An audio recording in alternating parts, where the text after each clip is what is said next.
A blessed day to you, all my viewers and subscribers. Welcome back to the channel. Thank you guys for giving me a listening ear. Alright, so in this one, there are a couple of things that I want to talk about. So I was reading a report earlier today that was put out by the BCCI, and that is the body that is in control of India's cricket. They govern the governing body, right? They did a little review of how 2022 went, what were some of the shortcomings, and they put together something that they are calling a roadmap to make sure that they have a successful 2023. And one of the main things that they are talking about is to get the NCA to work with the franchises to make sure that the players are fit, to make sure that the players keep in good conditions while they are playing in the IPL. You understand? So I'm going to go through this report and I'm going to talk about it because, you know, these a couple of the things that are actually in this report. West Indies, CWI could probably adapt some of these sort of things. I know that CWI don't have the sort of power as it relates to being able to do things while the CPL is going on. The CPL, it's a franchise, you know, the people own them from all over the world. So CWI might not be able to put too much hands in that. But we're going to talk about it. Plus, we're going to take a look at Pakistan versus New Zealand. I don't know, but it seems as if Pakistan have a glorious pitch down there that, you know, the batsmen just scoring pure runs. We're going to talk about it. Just make sure you subscribe if you have not yet subscribed, all right?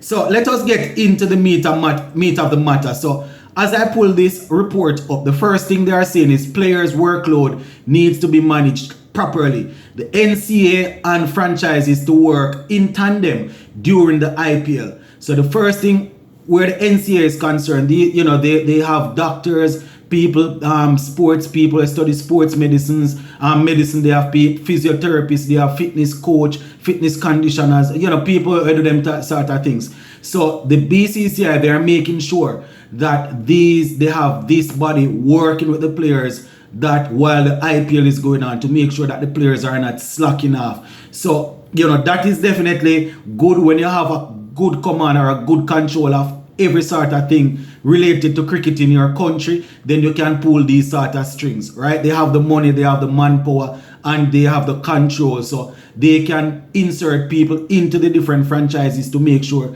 that they are monitoring the players that are on contract and things like that. They also spoke about players coming through, the younger players. They are saying that they will not be eligible to play for India until they would, or to play for the senior team until they would have played a certain amount of domestic games. So we're going to go through it, my peeps. So they're also saying the Yoyo test is back, right, as a selection parameter. So they are saying that they are going to be using the Yoyo test to make sure that players, the players are actually in good conditions, and in good health.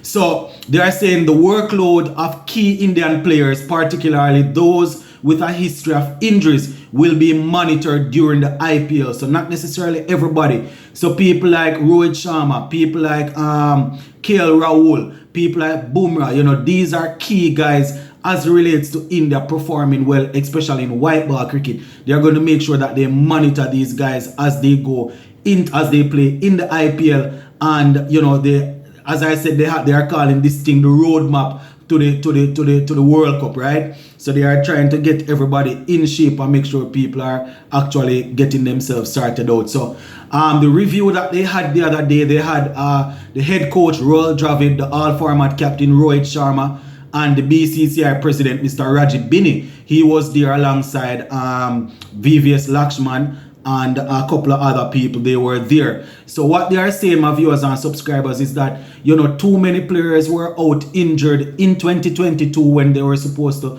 you know, when when it was time for them to represent the country.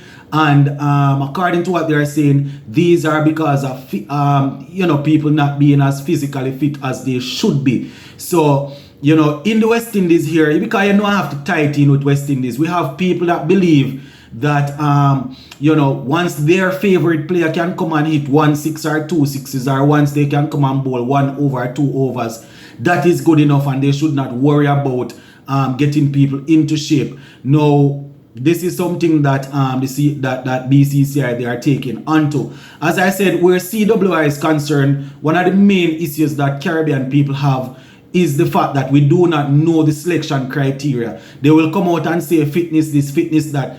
And sensible people that watching the cricket will look and see players that are actually running on the field, playing franchise cricket. We can look and see that those players can easily outsprint, can easily do a speed endurance test and perform better than certain players that actually got selected in the team. So in the back of our minds, we are saying, that could have never been a criteria. That could have never been why a particular player was not selected. So just as how the BCCI, they are coming out and they are saying that the Yoyo test is going to be used. This is the standard that needs to be met. Players need to maintain a certain amount of this or whatever. These are the things that we want to see. Transparency, we want to see where the CWI is concerned. So they are saying that, and I quote, we need to try and get to the bottom of it as it relates to players not being fully fit, because we need 100% of our players when we are selecting, right? They also said that players coming through, the younger players, they will not be eligible for the international team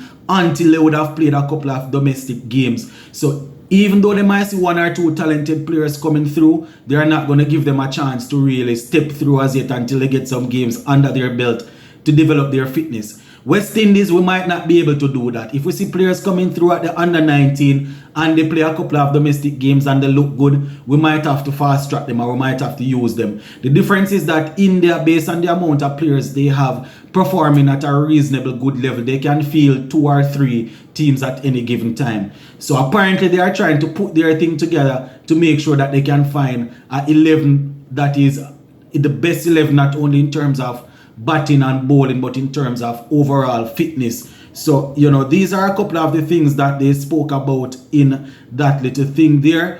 I don't know. Brian Lara and a couple of other guys are supposed to do a review of what happened in the World Cup for us the other day. So maybe they will come up with some strategic moves to make sure that the team will actually improve going forward. But I just figured that I would share that with you guys. India saying that they are going to assign people to monitor the players during the IPL, especially key players, to make sure that they are keeping themselves in shape. We know that West Indies might not have the funding to do that and all of that, but nothing try, nothing done. Probably reach out to people and try and get sponsors, or I don't know, to try something. But this is a good idea when people are playing, especially in our CPL. You can make sure that you monitor them. You understand, to make sure that people are actually in good shape for when the time come.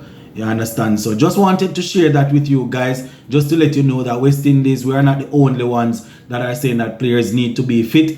And if you are not at a certain level of fitness, then you are more likely to get injured, and you are more likely to put out poor performance, because when you are easily tired, then the brain goes, and once the brain goes, then you will be doing foolishness on the field. So it is as simple as that. Just wanted to share a little bit of that with you guys. So the final thing that I want to talk about, Pakistan versus New Zealand, right?